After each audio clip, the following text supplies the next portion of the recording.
Hello viewers, welcome back to our channel. నేను present Fidicus హాస్పిటల్లో ఉన్నాను. ప్రెసెంట్ మనతో పాటు మాట్లాడడానికి CEO and chief doctor Bharadwaj గారు ఉన్నారు. సో ఆయన్ని పలకరిద్దాం. అండ్ ఈ మధ్య కాలంలో ఎక్కువగా మనం ఆటిజం గురించి వింటూనే ఉన్నాం. ఈ నేమ్ అయితే అసలు ఇంతకీ ఆ నేమ్ ఏంటి, అసలు ఎలాంటి డిసీజెస్ వస్తుంది, దానివల్ల ప్రజలు ఎంత నష్టపోతున్నారు, ఇలాంటి విషయాలన్నీ కూడా తెలుసుకుందాం. ముందుగా పలకరిద్దాం. Hello sir. ఎస్, మేము రీసెంట్ టైమింగ్స్లో ఎక్కువగా వింటుంది ఆటిజం. అసలు ఆటిజం అంటే ఏంటి, ఎందుకు వస్తుంది? రైట్. సో ఆటిజం అనేది చాలా పెద్ద టాపిక్. సింపుల్గా చెప్పాలంటే మన పాతకాలంలో మనము బర్త్ ఎలా ఉండేది, ఒక మనిషి ఎలా పుట్టేవాడు, న్యాచురల్గా పుట్టేవాడు. ఓకే, అంటే ఈ కాంట్రాసెప్టివ్స్ పిల్స్ ఉండేవి కాదు, లేకపోతే ఈ IVF కానీ ఏవి ఉండేవి కాదు. అంటే న్యాచురల్గా పుట్టేవాడు.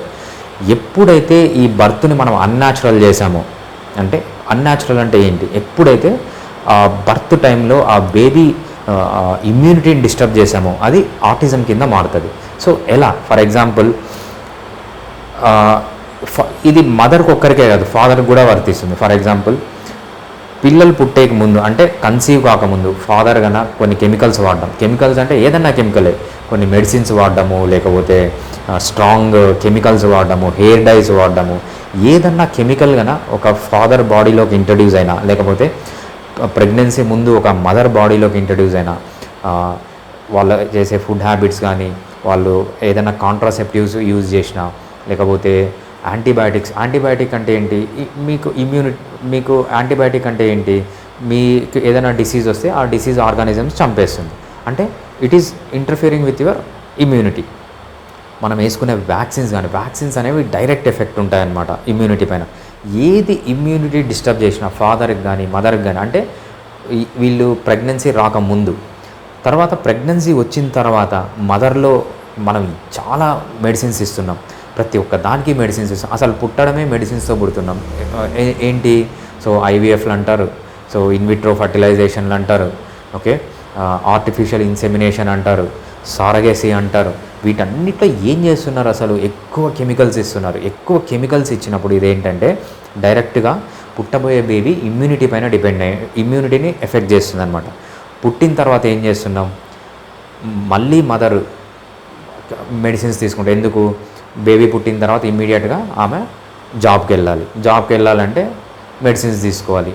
సో బేబీకి ఆర్టిఫిషియల్ ఫీడింగ్ ఇస్తారు, పాలు, తల్లి పాలు కాకుండా వేరే పాలు, డబ్బా పాలు, తర్వాత పౌడర్స్ అన్నీ ఇస్తున్నారు. పుట్టిన తర్వాత బేబీని ఏం చేస్తున్నారు, ఇష్టం వచ్చినట్లు వ్యాక్సిన్స్ ఇస్తున్నారు. మనకు కావాల్సిన వ్యాక్సిన్స్ ఏంటి, గవర్నమెంట్ మనకి ఏ వ్యాక్సిన్స్ ఇస్తుందో ఆ వ్యాక్సిన్స్ సరిపోతాయి. అవి కాకుండా ఇష్టం వచ్చినట్లు నెల ఒక 5-6 వ్యాక్సిన్స్ ఇస్తున్నారు. వీటి అన్నిటి వల్ల ఏమవుతుందంటే బేబీ ఇమ్యూనిటీ డిస్టర్బ్ అవుతుంది. ఈ ఇమ్యూనిటీ డిస్టర్బ్ అయినప్పుడు బేబీలో గ్రోత్లో ప్రాబ్లం వస్తుంది. ఎటువంటి ప్రాబ్లమ్స్ వస్తాయి, మన బ్రెయిన్ అనేది సర్టన్ సైజ్ ఉండాలి. సో వీళ్ళలో బ్రెయిన్ అనేది సర్టన్ సైజ్ రావట్లేదు. ఏదైనా పెద్దగా అవుతుంది, లేకపోతే చిన్నగా అవుతుంది. మనకు బ్రెయిన్లో డిఫరెంట్ పార్ట్స్ ఉంటాయి. సో ఈ పార్ట్స్ అనేవి రిలేటివ్గా ఈక్వల్ సైజులో ఉండాలి. కాకపోతే ఇక్కడ ఏమవుతుంది, ఇమ్యూనిటీ డిస్టర్బ్ అయినప్పుడు బ్రెయిన్లో కొన్ని పార్ట్స్ ఎక్కువ పెరుగుతున్నాయి, కొన్ని పార్ట్స్ తక్కువ పెరుగుతున్నాయి. సో బ్రెయిన్లో ఇవన్నీ డిఫెక్ట్స్ రావడం వల్ల వీళ్ళకి ఏంటంటే స్పీచ్ డిలే రావడం కానీ, లేకపోతే హైపర్ యాక్టివిటీ డిజార్డర్స్ రావడం కానీ, లేకపోతే కమ్యూనికేషన్ డిజార్డర్స్ రావడం కానీ, ఇవన్నిటిని మనము ఆటిజం అంటాం. ఆటిజంకి మెయిన్ రీజన్ ఏంటంటే వాళ్ళ ఇమ్యూనిటీని డిస్టర్బ్ చేయడం అంటే ఇంకా ప్రెగ్నెన్సీ రాకముందు ఫాదరు మదర్ కెమికల్స్ కానీ మెడిసిన్స్ కానీ వాడడం, ప్రెగ్నెన్సీ వచ్చిన తర్వాత వాడడం, ప్రెగ్నెన్సీ తర్వాత వాడడం, బిడ్డ పుట్టిన తర్వాత వాడికి ఇష్టం వచ్చినట్టు యాంటీబయాటిక్స్ ఇవ్వడం, ఇష్టం వచ్చినట్లు కెమికల్స్ పౌడర్స్ పోయడం, కెమికల్స్ పెట్టడం, చిన్న కోల్డ్ వస్తే కెమికల్స్. సో ఇవన్నీ చేయడం వల్ల వీళ్ళకి ఏంటంటే ఇమ్యూనిటీ డిస్టర్బ్ అయ్యి ఈ CVS అంటాం, సెంట్రల్ నర్వస్ సిస్టమ్ అంటాం. ఈ సెంట్రల్ నర్వస్ సిస్టంలో వీళ్ళకి డిఫెక్ట్స్ రావడం వల్ల ఈ ఆటిజం అనేది పిల్లల్లో ఇప్పుడు ఎక్కువగా చూస్తాం. ముందు అమెరికాలోనే ఫస్ట్ ఇది స్టార్ట్ అయింది. ఎందుకు, అక్కడే ఎక్కువ కెమికల్స్ వాడేవాళ్ళు. ఇప్పుడు ఏంటంటే ఆ అమెరికన్ కల్చర్ ఇండియాకు కూడా వచ్చింది. ఈ ఇండియాకి రావడం వల్ల ఎక్కువ ఈ కెమికల్స్ వాడడం వల్ల, యాంటీబయాటిక్స్ వాడడం వల్ల, తర్వాత వ్యాక్సిన్స్ వాడడం వల్ల ఈ ఆటిజం అనేది మనం ఎక్కువగా ఇండియాలో చూస్తున్నాం. అండ్ ఈ ఆటిజంకి హోమియోపతి ఎలా ఉపయోగపడుతుంది? రైట్. ఆటిజంకి హోమియోపతిలో బెస్ట్ ట్రీట్మెంట్ ఉంటుంది. ఎందుకు అంటే హోమియోపతిలో మనం మెడిసిన్స్ ఇచ్చినప్పుడు first those are not chemicals. అసలు ఆటిజంలో హోమియోపతి మెడిసిన్స్ ఇచ్చినప్పుడు ఎలా పనిచేస్తుందంటే నీకు బయట నుంచి ఏది రాదు.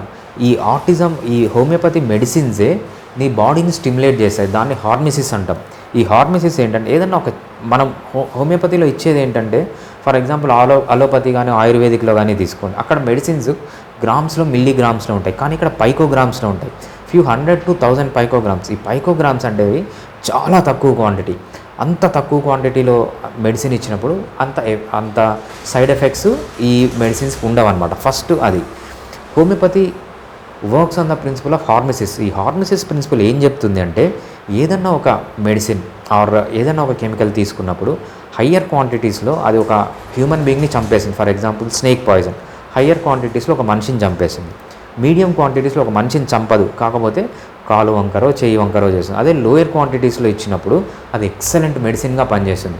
హోమియోపతిలో కూడా ఈ నానో పార్టికల్స్గా కన్వర్ట్ చేసి దాన్ని ఇచ్చినప్పుడు ఎక్సలెంట్ మెడిసిన్గా పనిచేస్తుంది. ఎటువంటి సైడ్ ఎఫెక్ట్స్ ఉండవు. హోమియోపతిలో ఇది ఏది చేసా మనం చాలా రీజన్స్ చూసాం. సో యాంటీబయాటిక్స్ వల్ల రావచ్చు, లేకపోతే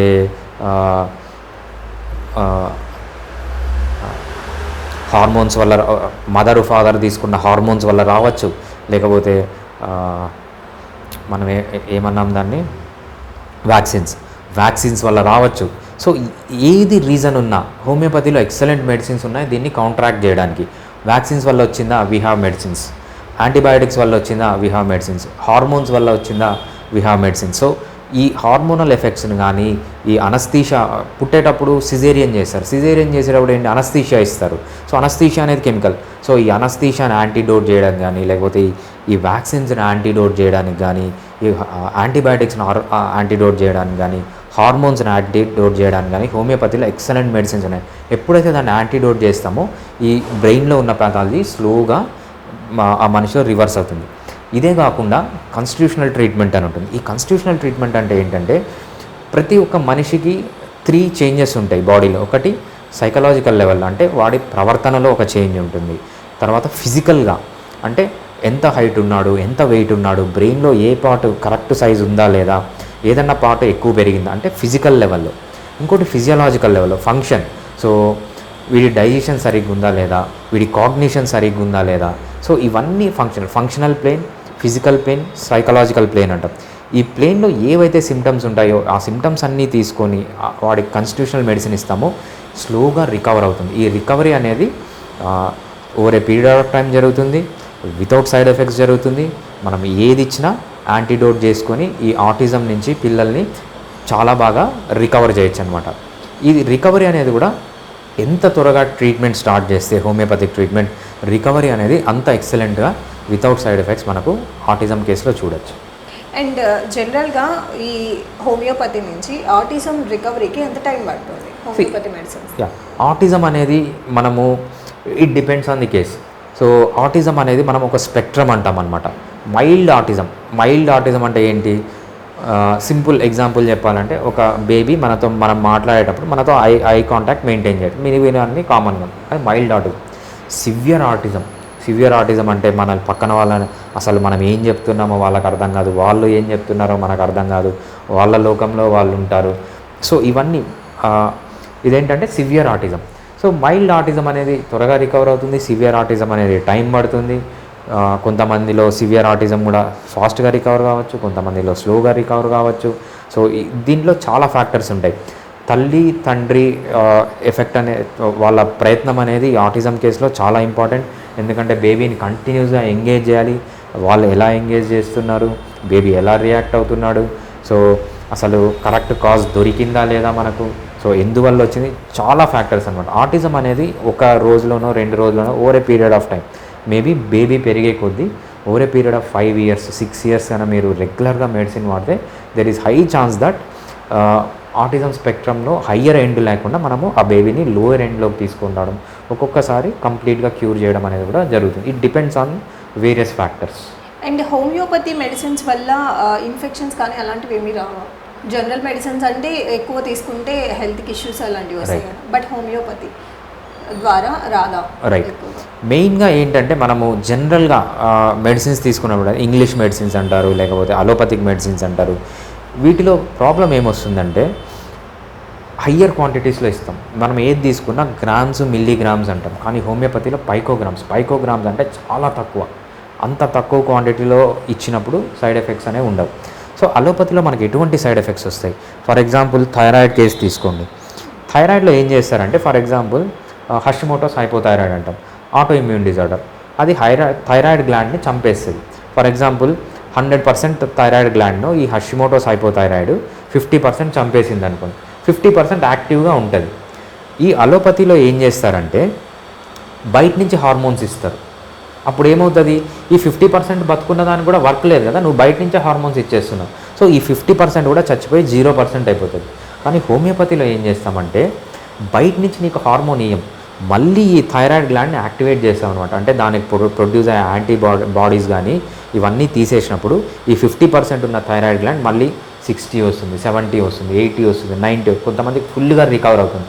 సో ఇక్కడ హోమియోపతిలో బయట నుంచి నీకు ఏది రాదు, నీ బాడీనే మళ్ళీ it will recover and it will అది రికవర్ అయ్యి అవి న్యాచురల్గా ప్రొడ్యూస్ చేస్తుంది. సో అందుకు ఇక్కడ సైడ్ ఎఫెక్ట్స్ అనేవి ఉండవు. అలోపతిలో ఎటువంటి సైడ్ ఎఫెక్ట్స్ ఉంటాయి? బయట నుంచి కెమికల్స్ ఇస్తారు, ఆ కెమికల్స్ ఏంటంటే అడిక్షన్ ఫామ్ అవుతాయి. ఇది లేకుండా ఉండలేదు. హోమియోపతిలో అలా ఉండదు, అడిక్షన్ ఫార్మింగ్ ఉండదు. తర్వాత ఆఫ్ టార్గెటింగ్ అంటారనమాట, సైడ్ ఎఫెక్ట్స్ అంటారు. ఫర్ ఎగ్జాంపుల్ మీరు పెయిన్ కిల్లర్స్ తీసుకున్నారు, అది కిడ్నీ పైన ఎఫెక్ట్ చేస్తుంది, లివర్ పైన ఎఫెక్ట్ చేస్తుంది, స్టమక్ పైన ఎఫెక్ట్ చేస్తుంది, నర్వస్ సిస్టమ్ పైన ఎఫెక్ట్ చేస్తుంది. అంటే ఆఫ్ టార్గెటింగ్, ఎక్కడ మందు పనిచేయాలో అక్కడ కాకుండా వేరే దగ్గర కూడా పోయి పనిచేస్తుంది. ఈ హోమియోపతిలో ఆఫ్ టార్గెటింగ్ అనేది ఉండదన్నమాట. హోమియోపతిలో nano particles. So nano particles అంటే ఏంటంటే ఒక యాక్టివ్ ఇంగ్రీడియంట్ మధ్యలో ఉంటుంది, దాని చుట్టూ ఒక లాక్టోస్ కోట్ ఉంటుంది, ఆన్ టాప్ ఆఫ్ ఇట్ ఒక సిలికాన్ స్పియర్ ఉంటుంది. అంటే ఇది ఒక హోమియోపతిక్ నానో పార్టికల్. ఈ నానో పార్టికల్స్ మనం ఎప్పుడైతే ఫ్యూ పైకోగ్రామ్స్లో ఇస్తామో అది ఎక్కడ పోయి యాక్ట్ చేయాలో అక్కడే యాక్ట్ చేస్తుంది. ఫర్ ఎగ్జాంపుల్ కిడ్నీ డిసీజ్ ఉంది అనుకోండి, అది ఓన్లీ అక్కడ పోయి యాక్ట్ చేస్తుంది, వేరే దగ్గర పోయి యాక్ట్ చేయదు. కాబట్టి అక్కడ సైడ్ ఎఫెక్ట్స్ అనేవి ఉండవు. సో అడిక్షన్ ఫార్మేషన్ ఉండదు, సైడ్ ఎఫెక్ట్స్ అనేవి ఉండవు. ఇవి మెయిన్గా అనమాట. మనం ఎక్కడి నుంచో బయట నుంచో తీసుకురావట్లేదు, మన బాడీనే స్టిమ్యులేట్ చేసి అది రికవర్ అయ్యేటట్లు చేస్తున్నాం. సేమ్ థైరాయిడ్స్ కానీ పీసీఓడీస్ కానీ, సో ఏదన్నా డిఫెక్ట్ అనేది మన బాడీనే స్టిమ్యులేట్ అయ్యి మన బాడీ, దీన్ని హార్మోటిక్ రెస్పాన్స్ అంటాం. ఎప్పుడైతే బాడీలో స్మాల్ స్ట్రెస్ ఇండ్యూస్ చేస్తామో ఆ బాడీ అనేది ఆ స్ట్రెస్కి అగెన్స్ట్గా ఫైట్ చేస్తుంది. అగెన్స్ట్గా ఫైట్ చేసినప్పుడు ఇట్ విల్ రికవర్ అనమాట. జస్ట్ దీన్ని ఏమంటామంటే హార్మోటిక్స్ ప్రిన్సిపల్ అంటాం. హార్మోటిక్ స్ట్రెస్ ఇచ్చినప్పుడు homeopathy medicines induces hormetic stress. ఎప్పుడైతే మైల్డ్ స్ట్రెస్ ఆ పార్ట్కి ఇస్తామో it will stimulate, it will react and it will recover. Okay, thank you so much sir for your valuable. Yes, చూసారు కదా, అదనమాట ఆటిజంకి సంబంధించిన విశేషాలు. అండ్ మళ్ళీ నెక్స్ట్ ఇంటర్వ్యూలో మళ్ళీ కలుసుకుందాం. సో అంతవరకు this is signing off, tata bye by.